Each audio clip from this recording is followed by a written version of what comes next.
ഇന്ത്യയിൽ സ്വകാര്യവൽക്കരിച്ച നദി ഏതാണ്? ഗംഗയാണ്. സുരേഷ് ഗോപിയുടെ ഗംഗയാണ്. പെരിയാർ, ഗോദാവരി, ഗംഗാനദി, കാവേരി. ഭാരതപ്പുഴ പഴയ നദിയാണ്. നദി നദി നദിയാ തൽക്കാലം വേണമെങ്കിൽ ഗംഗാ എന്ന് പറയാം. എനിക്കറിയാവുന്ന ആൾക്കൂടെ അവനവരെ നദിയുള്ളത്.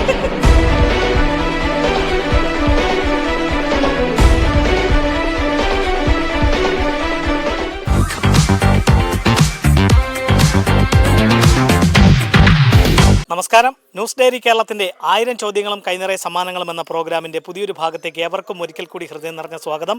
ഇന്ന് 1000 ചോദ്യങ്ങളും കൈനിറയ സമ്മാനങ്ങളുമായി നിങ്ങളുടെ മുന്നിലേക്ക് എത്തുവാൻ വേണ്ട എല്ലാവിധ സഹായങ്ങളും ഞങ്ങൾക്ക് ചെയ്തു നൽകിയിരിക്കുന്നത് തോട്ടക്കാട് പാലത്തിന് സമീപം പ്രവർത്തിക്കുന്ന Gulf aluminium ട്രേഡേഴ്സാണ്.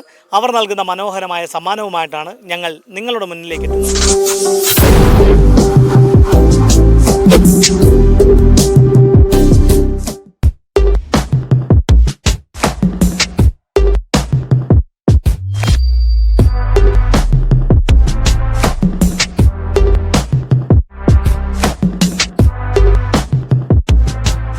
Gulf aluminium traders നൽകുന്ന സമ്മാനവുമായി ഞങ്ങൾ എത്തിയിരിക്കുന്നത് ചേന്നങ്കോടാണ്. എൻ്റെ പേരൊന്ന് പരിചയപ്പെടുത്തും. ശ്രീനിവാസൻ. എൻ്റെ പേര് സുമിത്ത്. ബാബു. അപ്പോൾ ചേന്നങ്കോട് പ്രദേശത്ത് എപ്പോഴും കാണപ്പെടുന്ന മുഖങ്ങളാണ് ഇവരൊക്കെ. അപ്പോൾ ഞങ്ങളുടെ കൈവശം തോട്ടക്കാട് പാലത്തിന് സമീപം പ്രവർത്തിക്കുന്ന ഗൾഫ് അലുമിനിയം ട്രേഡേഴ്സ് നൽകുന്ന മനോഹരമായ സമ്മാനമാണ്. നമ്മുടെ അലുമിനിയം ഫാബ്രിക്കേഷൻ, വീടുകളിലെ അലുമിനിയം ഫാബ്രിക്കേഷൻ ആവശ്യമായിട്ടുള്ള മെറ്റീരിയലുകളെല്ലാം അവിടെ മിതമായ വിലയിൽ ലഭിക്കുന്നു. ആ ഡോറുകളുടെ എല്ലാം വലിയ കളക്ഷനാണുള്ളത്. PVC ഡോറുകളിലെല്ലാം വലിയ കളക്ഷനാണ് അവിടെ ഉള്ളത്. അവർ നൽകുന്ന സമ്മാനം നേടുവാനുള്ള ചോദ്യം ഇതാണ്. അണ്ണാ ഇത് ആലോചിച്ചുകൊണ്ടിരിക്കുകയാണ് യൗമാര് എന്തരാണ് ഇടുന്നത് അല്ലേ? അപ്പോൾ ചോദ്യം ഇതാണ്: ഇന്ത്യയിൽ സ്വകാര്യവൽക്കരിക്കപ്പെട്ട പുഴ ഏതാണ്? നദി, ഒരു നദിയുണ്ട്. സ്വകാര്യവൽക്കരിച്ച നദി ഏതാണ്? പെരിയാർ.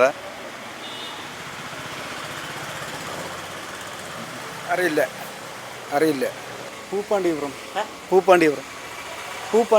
തമിഴ്നാട് നദി. അതല്ല, മറ്റൊരു നദിയാണ്.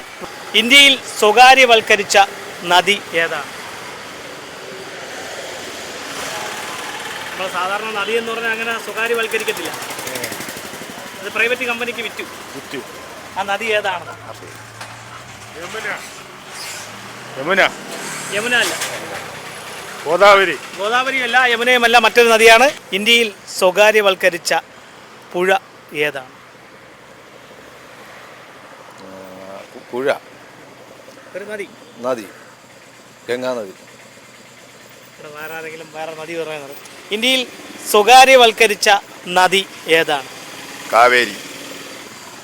ഭാരതപ്പുഴ.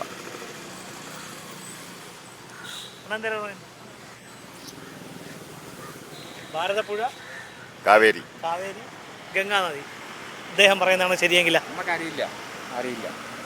അറിയില്ല. എന്തായാലും ഭാരതപ്പുഴയല്ല, ഗംഗാനദിയുമല്ല, കാവേരിയുമല്ല. ഇന്ത്യയിൽ സ്വകാര്യവൽക്കരിച്ച നദി ഏതാണ്?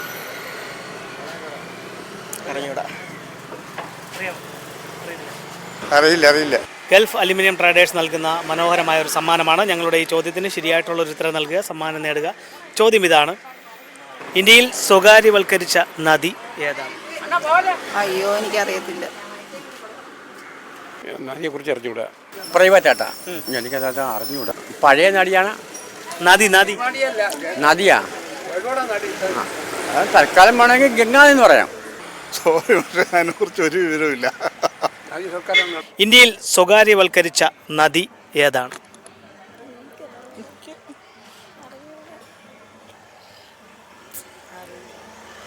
ഇപ്പം അണ്ണം പറയും.